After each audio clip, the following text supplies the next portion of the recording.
I work as an independent investigator, and last month I got a call to survey an abandoned psychiatric facility on the outskirts of town. I'd been in plenty of eerie places before, but this building, its high, barred windows and rusted doors, looked like it held memories that refused to fade. I arrived early one morning.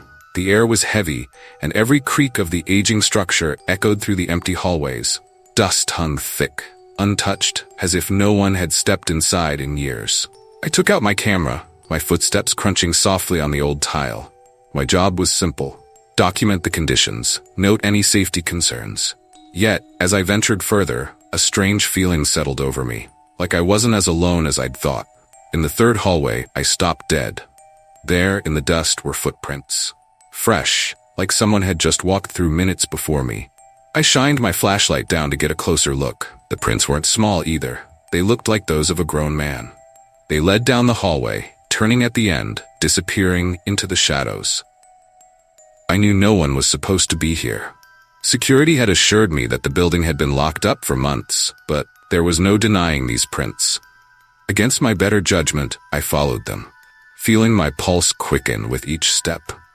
The silence grew thick, broken only by the sound of my breathing and the occasional drip of water from somewhere deep within the building.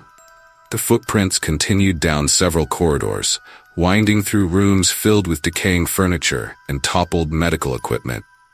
I kept looking over my shoulder, feeling a weight pressing in, as if I were being watched.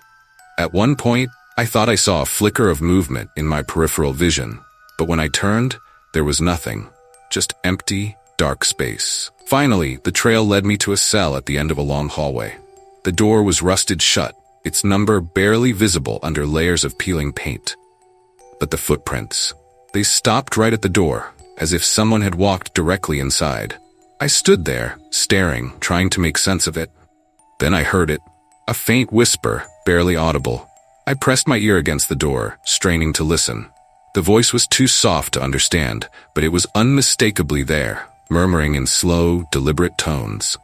Every instinct told me to leave, but curiosity had a stronger grip. I crouched, pulling out my flashlight and trying to peer through a small slit in the door. Inside was darkness, thick and impenetrable. But as I leaned closer, the whispering stopped, replaced by silence so deep I could hear my own heartbeat. Then suddenly, a shadow moved within the room. A quick, unnatural shift, like something was aware of me. I scrambled back, my hand slipping on the dusty floor. I looked around, but there was nowhere to go. And then I felt it, that strange, unsettling awareness, like eyes were boring into me from beyond the door. I don't remember running.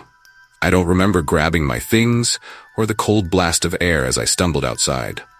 All I know is that I didn't feel alone until I'd left the property.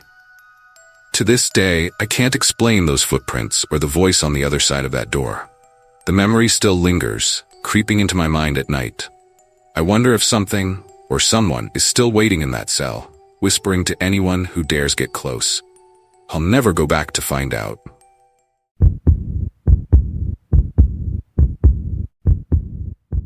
I'd been hired to inspect the structure of an old shopping mall slated for demolition.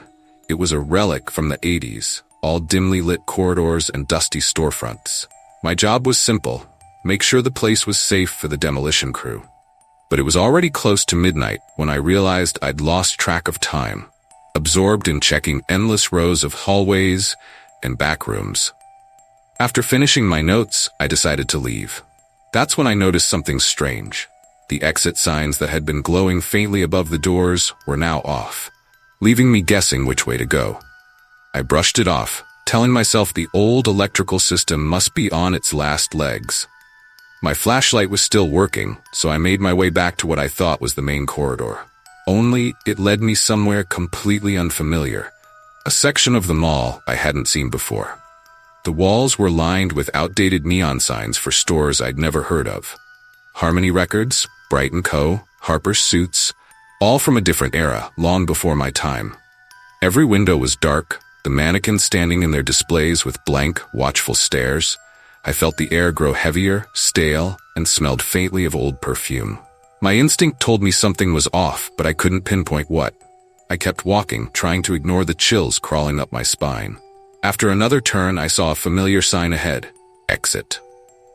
Relieved, I hurried toward it, but when I reached the door, it led me back to the exact same strange corridor I'd just left. I turned around, confused, and saw only more of those vintage storefronts, some with the same mannequin figures, except one of them seemed to have shifted its position slightly, facing a little more toward me. My heart started pounding as I looked back at the stores, trying to convince myself it was just my mind playing tricks. I turned another corner, trying a different route, but it led back to the same hallway with the same signs and stores, looping endlessly. Panic started creeping in as I realized I'd walked in what felt like circles for over 20 minutes, never finding a way out. As I paused to catch my breath, I heard something that stopped me cold. It was a faint shuffling sound, almost like footsteps, just a few feet behind me. I swung my flashlight around, but the corridor was empty. Still, the sound persisted, trailing me as I walked. I felt watched, like something was waiting for me to make a wrong move. The mannequins in the windows seemed closer each time I looked back, their faces shadowed but tilted in my direction. Finally, I saw another exit sign and sprinted toward it, too desperate to care where it led. I burst through the door and found myself in a storage room filled with old mall signage and dusty mannequins, some missing limbs, others arranged in a disturbingly lifelike huddle in the center of the room. The air was thick with the scent of old fabric and mold, and a cold draft grazed my neck, like someone was standing inches behind me, watching. I heard a faint whisper, a single word, "Stay." My heart felt like it stopped, but I didn't wait around to understand. I bolted from the room, sprinting through the maze of hallways until somehow I stumbled back into the main atrium. The glass doors leading outside were right in front of me, clear and unmistakable. I didn't look back as I left the building. I never went back to that job, never answered calls about the report. But sometimes late at night, I still smell that same faint old perfume lingering in my apartment, and I'll catch myself glancing at the door, half expecting to see a mannequin's blank face waiting outside.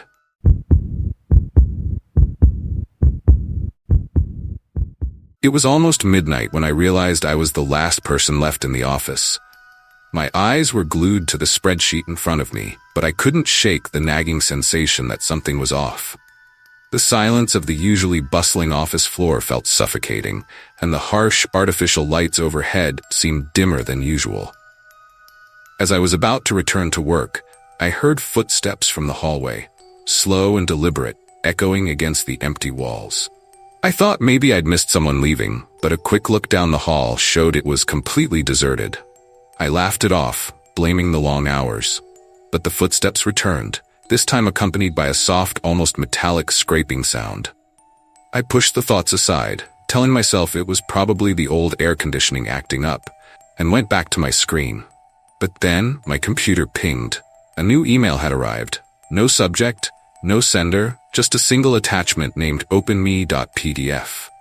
I hesitated, but curiosity got the best of me, so I clicked it. The document was a grainy black and white image of the office hallway from my floor. In the dim photo, I could make out a shadow at the far end, facing directly toward my desk. It looked like a man, standing in the dark, still as stone. My stomach dropped as I recognized the hallway I'd just checked. I shut my laptop, grabbed my coat, and rushed to the elevators, but as I reached them, all the lights on the floor flickered, then went out, plunging everything into a dim, emergency red glow. Then I heard it. Those footsteps again, closer now, shuffling like someone dragging their feet. They stopped just around the corner from where I stood, and a voice, a quiet, muffled whisper, called my name. It sounded familiar. "Eric!" I didn't dare respond. My heart pounded as I watched the elevator panel, praying it would open. The footsteps started again, slow and rhythmic, and that whisper grew louder, more insistent. I held my breath, listening to the mechanical whir as the elevator approached. I didn't dare look down the hall, but out of the corner of my eye I saw a figure just a few feet away, tall, unmoving, watching. Finally the doors opened, and I practically dove inside, jamming the closed doors button. As the doors slid shut, I caught a glimpse of the hallway. The figure, a man in an outdated suit, stood where I had been moments before, staring straight at me. His expression was blank, but his eyes looked familiar, almost like a faded version of a former employee's photo I'd seen in the office's anniversary gallery. I made it to the lobby and sprinted out to my car, not daring to look back. But when I got home, another email was waiting for me on my laptop. This time, it had a subject line, "Thanks for visiting." The attachment was a close-up photo of my desk, taken just moments before I left. I quit that job the next day.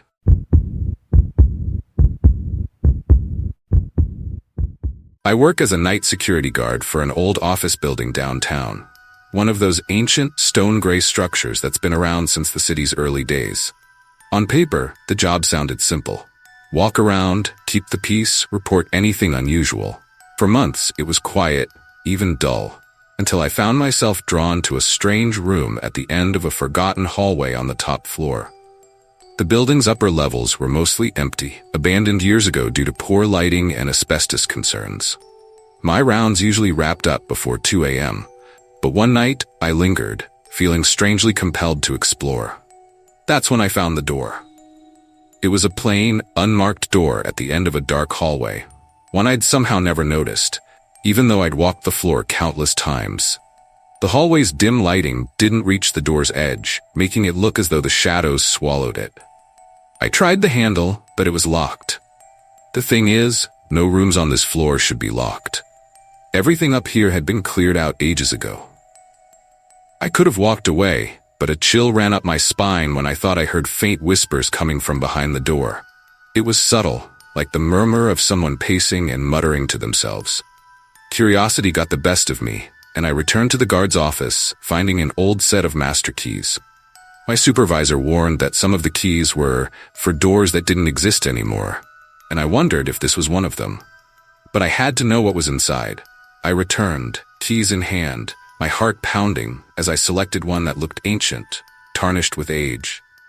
With a metallic click, the lock released. The door swung open into a pitch-black room. I hesitated before shining my flashlight inside. Dust filled the air, catching the light like a mist. At first, I saw nothing remarkable, just some old furniture draped in white sheets, stacked boxes, and forgotten equipment. But then my flashlight caught something unusual in the corner, a small vintage radio sitting atop a filing cabinet. Something about it felt wrong. It was an old model, the kind with dials and a single speaker. Dust covered it, and the plug lay coiled beside it, clearly unplugged. And yet, as I stared, the radio crackled to life, whispering in static. At first, I thought it was picking up an old signal, but as I listened closer, I realized I could make out words, my own name repeated faintly, almost like a chant. I tried to convince myself it was a coincidence, some bizarre feedback from a nearby station, but then it spoke in a low, raspy tone, repeating my name and a message I could barely make out. "Don't stay, you're not meant." The static washed over the words, distorting them like a dying breath. Suddenly, I felt a cold breeze at my back, and in the reflection of the radio's dusty screen, I saw the faint outline of a figure standing behind me. It was a tall, shadowed form with eyes like pinpricks of light. I turned quickly, but nothing was there. The room was empty. My nerves shot. I rushed out, slamming the door behind me and locking it. I didn't care if the whispers grew louder or that I could still faintly hear the static echo down the hall. I forced myself to leave, abandoning my shift early. The next day, I tried to report the room, but when I checked the floor plans, there was no mention of it. I returned with my supervisor, but the hallway ended abruptly with no door in sight. It was as if the room had vanished. Now, when I pass that hall during my rounds, I swear I feel eyes on me, and sometimes if I listen carefully, I can still hear that crackling static echo through the walls, whispering my name.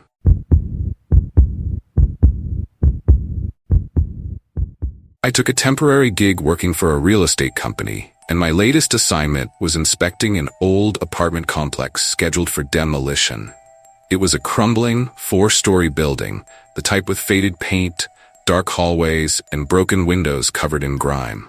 My job was to photograph and document any lingering items or damage, to file a report before the place was torn down. Walking in, I was struck by the heavy silence, like the place had been abandoned for decades. Yet, as I went room to room, I noticed small, odd things. In one unit, a set of keys was left on the counter. Another had a half-filled coffee cup, stained and cold. One even had a pair of glasses resting on the bathroom sink.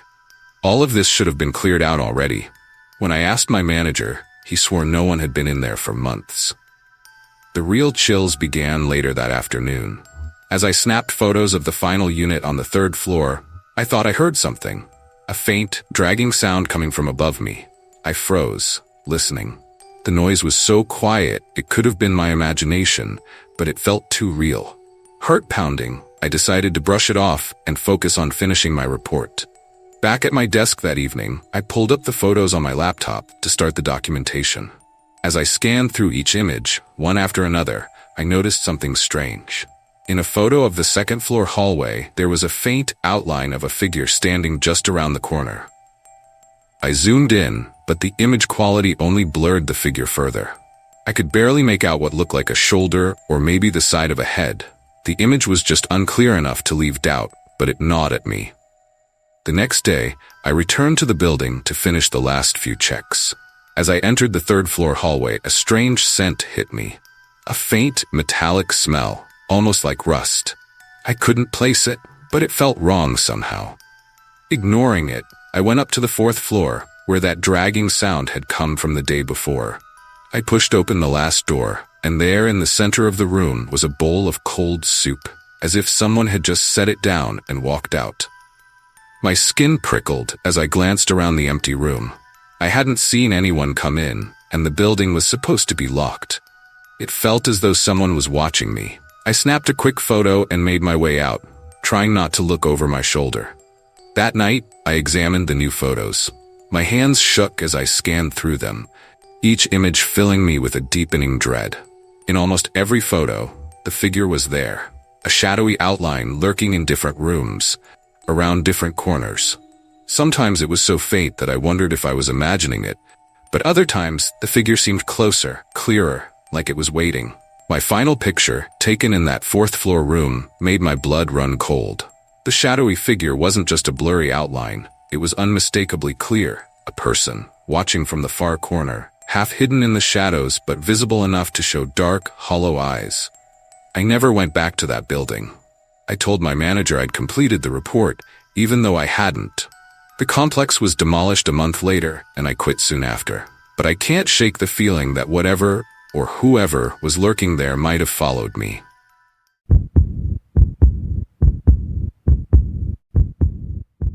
Thanks for joining us in the shadows tonight. If you enjoyed these chilling tales, don't forget to hit that like button and subscribe for more spine-tingling stories every week. Have you got a story of your own? Share it in the comments below. We love hearing from you. And remember, the darkness holds many secrets. Are you brave enough to uncover them? Until next time, keep your lights on and your doors locked. Sweet nightmares.